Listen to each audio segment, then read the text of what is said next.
Smo navrnili Andraž za Sitec TV in danes smo po dobrem letu spet tukaj. Na točki, kjer mi dva analizirava tvoje odločitve. Obljuba, da se bo potrudila, da ne biti preveč judgy, ampak mogoče bo že tretje leto zapored. Nama je torej sicer uspelo speljati do Sitec TV-ov test kamer na slepo, tokrat 16 telefoni različnih cenovnih rangov iz leta 2022. Pulso dobra. Ja, rezultati glasovanja so bili tudi letos zelo zanimivi. Tudi zmagovalci bil na koncu kar presenetljiv. Spoiler alert. Mnogo zmagovalcev ima tlele v tejle škatli, vrečki in ne, ni moj telefon. To pomeni, da je končno zmagal iPhone. Poglej video do konca, pa boš zvedel oziroma zvedla vse. Za tretje gre rado, ali kako že pravi, da ne. Sam, kjer telefon pa smo potem s tvojo pomočjo, draga gledalka oziroma gledalc, letos izbrali za telefon z najbolj všečno kamero leta. Sicer se morava letos za sodelovanje pri tem videu naprej zahvaliti več podjetjem, ker so nama res ful pomagala, da so se telefone sploh dobila. Tako da, hvala Telekom Slovenije, Samsung Slovenije, Xiaomi Slovenija, Huawei Slovenija in Vivo Slovenija oziroma vsem njihovim agencijam, hvala za pomoč. Hvala ti, ki pa zdaj gledaš tale najin video, pa nama hitro pomagi tako, da se naročiš na najin kanal in nama slediš na vseh spodnjih označenih socialnih omrežjih. Ful sva hvaležna za vse vas, ki vas že imava in tudi za vse tiste, ki se nam boste še dodatno pridružili. Zdaj že veste, kako poteka ta test. Šla sva po Kranju in z vsakim od 16 telefonov naredila 4 fotke po dnevi. Sva pa tokrat, da bi malo bolj prikazala zmožnost posameznih kamer, naredila še 4 fotke proti večeru v slabši svetlobi. Glasovi pri dnevnih in nočnih fotkah so bili obravnavani enakovredno, tako da je zmagal tisti telefon, ki je imel skupno največ glasov. Na storijih s fotkami sva testirala vpliv barve, toplote, dinamičnega razpona, autofokus, kvaliteto portretnega načina in še par manjših lastnosti. Pomagali nama pa vi, ki ste glasovali in podali izbor za najboljšo fotko. Pa še to, kar poveva vsako leto. Pri glasovanju niste vedeli, kater telefon se skriva pod določeno črto. V tem trenutku pa po moje že lahko razkrivava, kakšni so bili pari in kateri telefoni so bili skriti pod črkami. Ok, zdaj ti dava še 5 sekund, da tole pogledaš in v tem trenutku magar tudi pauziraš video in v komentarjih brez odvajanja in gledanja končnih rezultatov napišeš, kater telefon misliš, da je zmagal. A ja, pa da to še enkrat poudarva, pari so bili narejeni naključno z random pair generatorjem, tako da midva nič nisva vplivala na to, kater telefon se je srečal s katerim v prvi rundi. Več info v samem testu pa sva itak že večkrat podala v videih iz zadnjih 2 let. Linki do njih bodo spodaj v opisu, če te zanimajo še kakšne dodatne podrobnosti. Ker nočemo, da bi bil video še daljši, kakor že je, pa imamo končno analizo rezultatov glasovanja, kjer ste nama vsi lahko pomagali. Dajmo kar začeti s fotkami iz prve runde, kjer sva hotela čez dan narediti fotke okolja, kjer je čim več različnih barv. Po noč pa sva s fotkanjem v nočnem načinu hotela videti, kako telefoni skendajo lučke in cerkev, pa tudi nebo v ozadju. Pojmo kar na hitro čez pare, Andraž. Prvi par je bil zelo zanimiv in zahteven, ker sta Vivo X80 Pro in Samsung S22 Plus telefona z zelo dobrimi kamerami. Ampak na koncu je zmagal Vivo.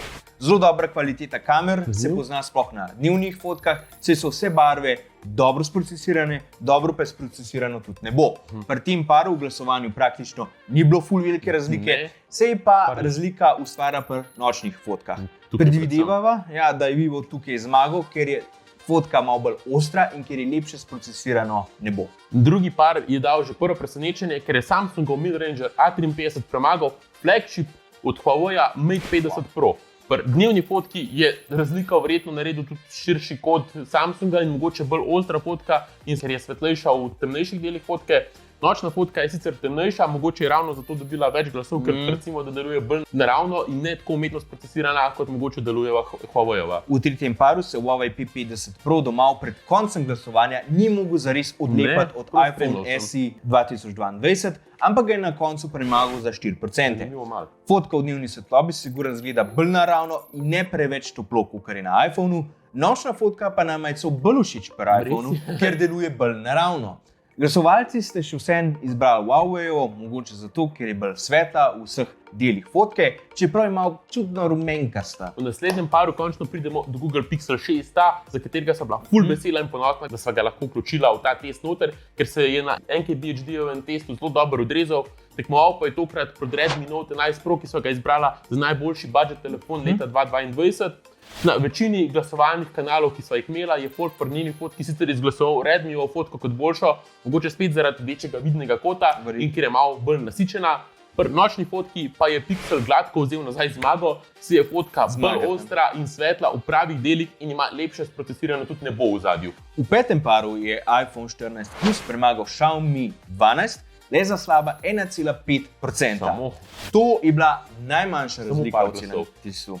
Nama je sicer v obeh primerih bolj všeč slika od Xiaomija, ampak na koncu je zmagal iPhone. Nekega definitivnega razloga sicer ne najdeva, gre za osebno preferenco in mogoče folk tudi že navajen fotk iz iPhona, ki so zelo popularni in je zato zmagal iPhone. Bolj so popularni, ja. V naslednjem paru je Samsung Galaxy Z Fold 4 gladko premagal Realme 9. Njena fotka je bolj kontrastna in ima bolj nasičene barve. Pri nočni fotki pa se takoj vidi razlika v kvaliteti fotke.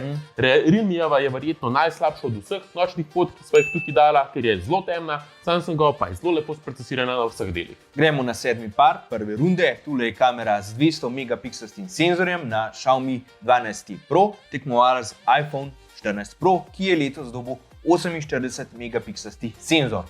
Čudno nama je, ker so iPhone-ove fotke ponavadi bolj naravne, to pa je že tretji primer v tem testu, ko se nam zdi njegova fotka bolj topla od tekmečeve, kar se je pokazalo tudi v rezultatih, ta dobo je dobil Xiaomi.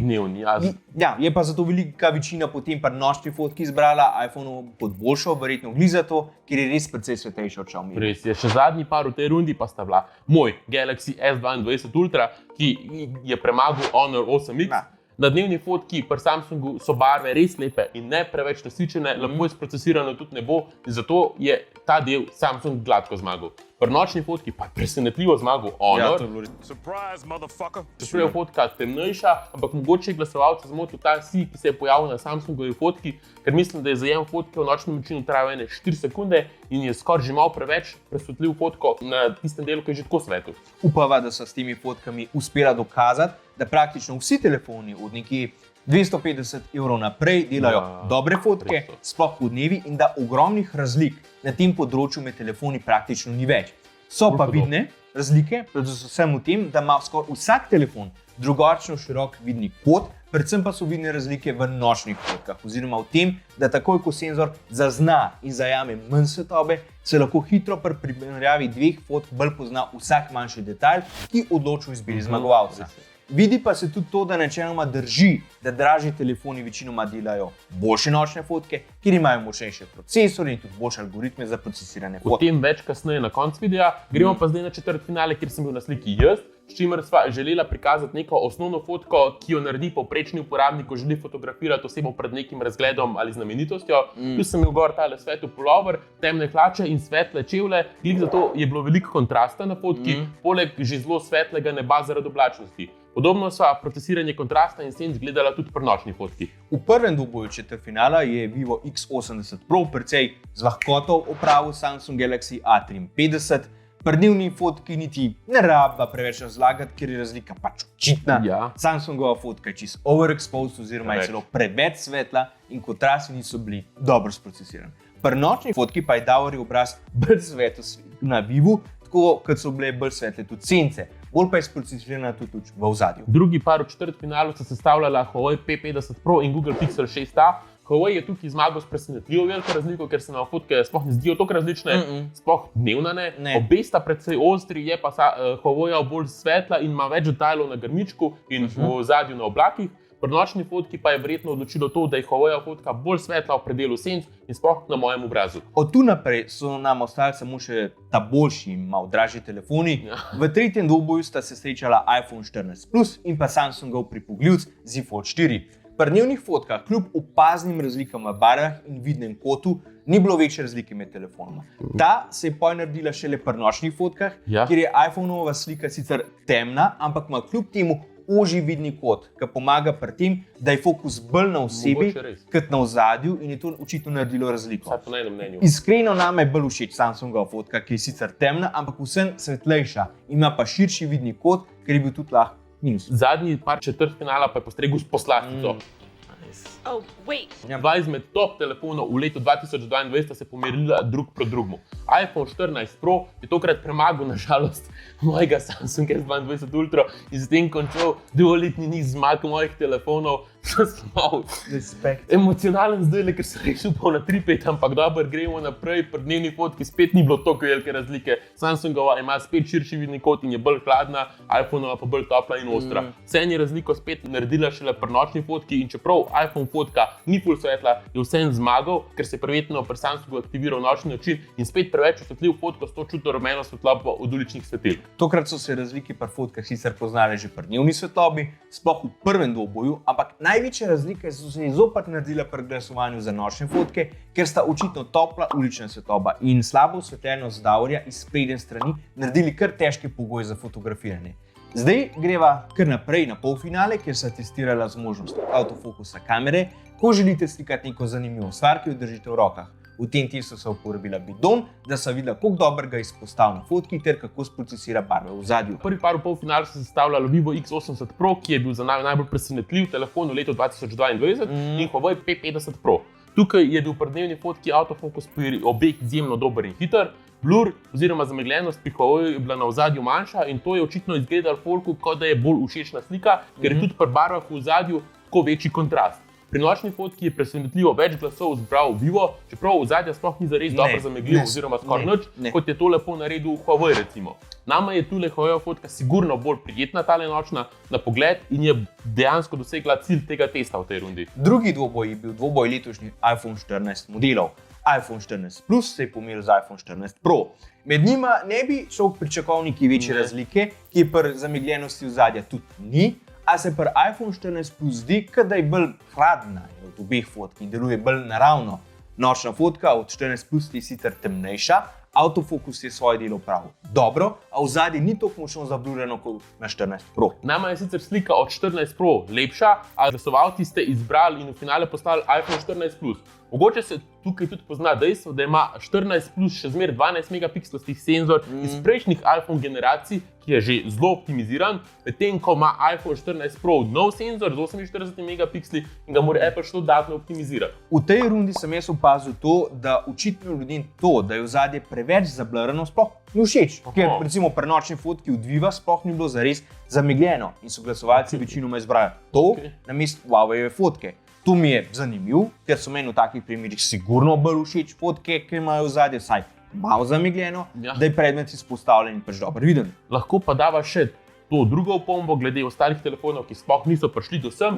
In sicer, da je kar nekaj telefonov od vseh teh 16 imel težave z avtofokusom, sploh v nočni svetlobi, kar naj jo zelo presenetilo. Ampak, kot sva rekla, tu ste lahko glasovali vsi in tako sta z vašo pomočjo v finale prišla tale dva telefona. V finale ste tako poslali Huawei P50 Pro in iPhone 14 Plus. Res zanimiva kombinacija, ki nisva pričakovala v tej fazi. Huawei sicer ni toliko presenetljiv. Bolj je presenetljivo dejstvo, da je sem prišel eden izmed iPhonov, ki se sicer v takih tekmovanjih ponavadi ne udeležijo. Res je, in pač za finale so se pa odločila uporabiti slike iz najtežjega testa od vseh, to je slikanje v portretnem načinu. S tem sva želela testirati, kako dobro telefon zazna robove pri osebi in na to zamegljiv ozadje oziroma dele fotografije, ki se mu ne zdijo pomembni. Ta test je bil podoben prejšnjemu, le da je namen tega načina slikanja, da je na fotki človek, na katerem naj bi bil pač fokus. Tu sva se odločila slikati Andraža kot nekoga, ki je bil na pijači s kolegi in gre potem zvečer še na lučke. Super. Dnevni fotki sta sicer obe super in všečni, a je pri glasovanju veliko prednost nabrala slika narejena z Huaweijem. Mi da predvidevava, da zato, ker sem jaz na sliki bolj ostro izpostavljen od ozadja, hkrati pa tudi pivo, ki je pred mano na mizi, ni zablurjeno, kot je to zaradi tega razloga pri iPhone-ovi sliki. Huawei se je očitno res fokusiral na prednji del slike, vključno s pirom, medtem ko se je iPhone bolj fokusiral na osebo in zameglil vse ostalo. Nama je sigurno bolj všeč Huawei. Tukaj ste dobro izbrali. Ja. Pri nočni fotki je za iPhone-ovo fotko presenetljivo glasovalo več ljudi, čeprav se nam zdi, kot da Andraž na tej fotki ni tako lepo obrezan, kot pri Huawei-ovi fotki, sploh tam zgoraj pri laseh.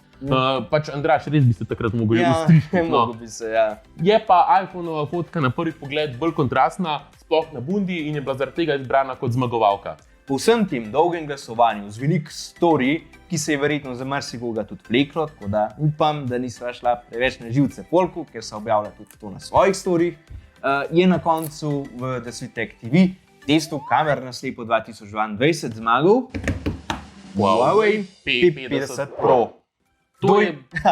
To je bilo glede na par v finalu po svoje tudi za pričakovati. Saj se iPhone ponovadi v takih testih res ne obnesel najbolje in je že uspeh, da je iPhone sploh prišel do finala. Vseeno mislim, da je glasovanje se še zmeraj vleklo manj kot konc avatarja, iskreno Andraž. Ja. Ampak ok, analiza posameznih dvobojev je s tem velikim razkritjem zmagovalca končana. O zmagovalcu splošno in ustanju Huawei trenutno pa bo posnela tudi naslednji video, tako da se hitro narod, da ga ne zgrešiš. Kaj pa mora povedati o samem testu, Andraž? Kaj posebnih misliš?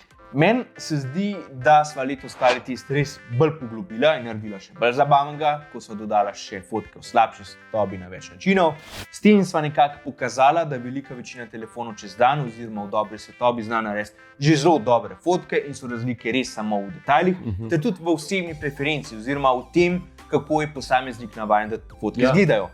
Pri nočnih fotkah verjetno isto, ampak sigurno so v tem delu zaenkrat še zmeraj pokažejo večje razlike med telefoni in njihovimi senzorji v kamerah ter algoritmi, ki so v ozadju in procesirajo te fotke. Ravno to se meni zdi tudi glaven point tega videa. Že v videu od Xiaomi 12T Pro sva naštela, katere so pomembne lastnosti pri kameri na telefonu. Tukaj pa je nekako to dodatno še bolj poudarjeno, ker jih je več, da je pri fotkah na telefonu najbolj pomembna stvar algoritem, ki ga telefon oziroma proizvajalec uporablja skupaj s tipom senzorja, da proizvede neko najboljšo sliko s pomočjo računalniške fotografije. Vsi telefoni danes načeloma naredijo več hitrih fotk, potem pa svoje algoritme uporabijo v procesu sestavljanja najboljše fotke v danem trenutku.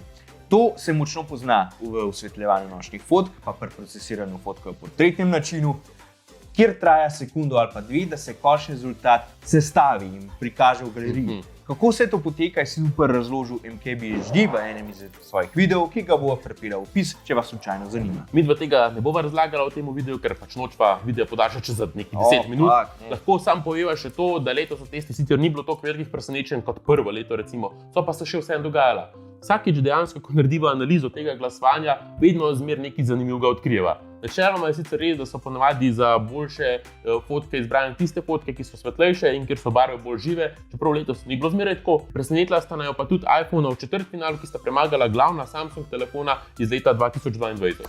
Pred koncem pa še enkrat hvala vsem podjetjem, ki so nama pomagala pri izvedbi in pa vsem vam, ki ste glasovali in nama pomagali narediti tale video.